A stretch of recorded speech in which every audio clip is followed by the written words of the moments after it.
Hello, Leo, Sun, Moon Rising, and Venus Signs.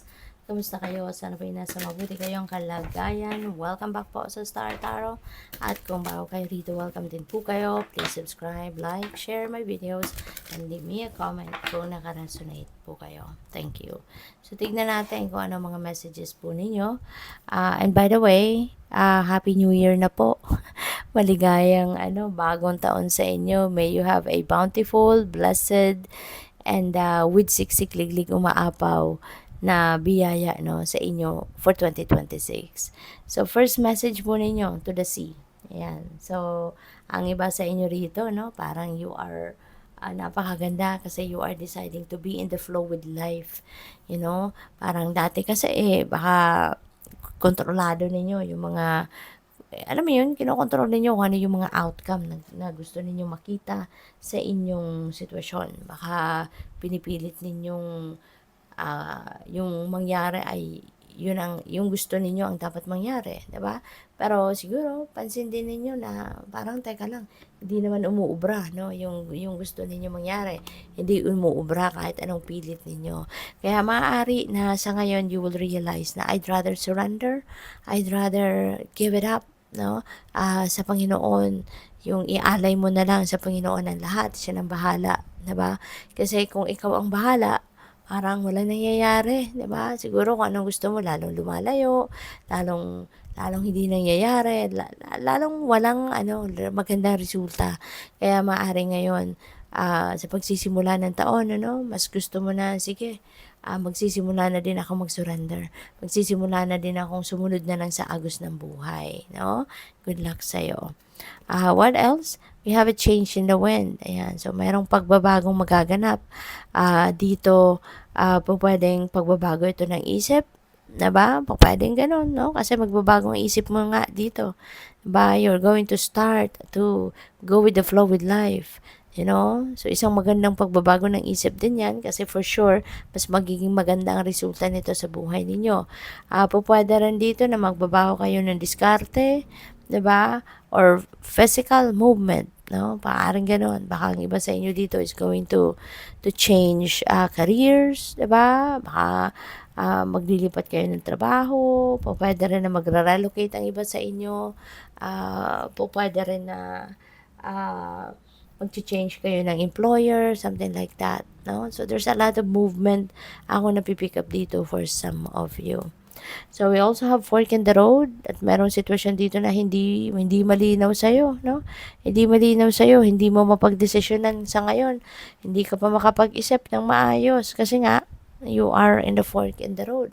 Maaaring sa dami ng impormasyon na hawak mo, maaaring sa dami ng um, alam mo ngayon, 'di ba? Parang mas lalong nahihirapan kang i-process yung mga impormasyon na 'yan. Pwede rin na ang iba sa inyo eh hindi makapagdesisyon because simply because you're not ready, no? Pwedeng gano'n. May mga gano'n no? Meron kang kinakaharap na decision making and you can't make up your mind, 'di ba? You can't make up your mind kaya parang mas gusto mo na lang na teka lang. Mag-iisip muna ako, stay put muna ako, upo muna ako, yung gano'n, 'di ba? So depende yan sa inyong sitwasyon, but yes, there could be a situation for some of you na ganyan. So tignan natin kung ano pa yung messages para sa iyo. We have prosperity lies ahead. Napakaganda nito, Leo. Magiging maswerte kayo. Magkakapera kayo. You will be prosperous. You will be abundant, no? Merong naghihintay na kasaganaan sa pera, no? Sa inyo. Maaaring mangyari yan, no? In the next few days. You never know. Baka merong windfall of money na dumating. So, we have work through your fears, okay? Importante ito. Tapusin mo na to kung meron kang mga takot na nararamdaman, kung in 2025 nabalot ka ng takot, 'di ba? Regarding something, ngayon, work through that fear, and as you head towards 2026, sana mawala na to. Sana matunaw na, kumbaga, no? Yung takot na yan at mapalitan mo ng determinasyon, ng positivity, yung ganon, okay? Kasi ano to napaka-importante na matanggal na yung takot. Kasi if you are going to dwell on feeling fearful, walang mangyayari sa'yo. Diba? Wala kang mapupuntahan. Kasi kahit napakaganda ng plano mo, napakaganda ng mga idea mo, diba? Kung matatakot kang mag-take action towards that, wala din. Matitenga lang din yung plano mo. Diba? Wala din mangyayari, nasa isip mo lang yan. Kaya kailangan tanggalin natin ang takot, diba? Para makapag-take action ka na walang kaba, walang kahit ano, walang worries. Diba? At magtuloy-tuloy na ang swerte sa'yo. Alright? So, what else? We have surrender to the divine. See, to the sea.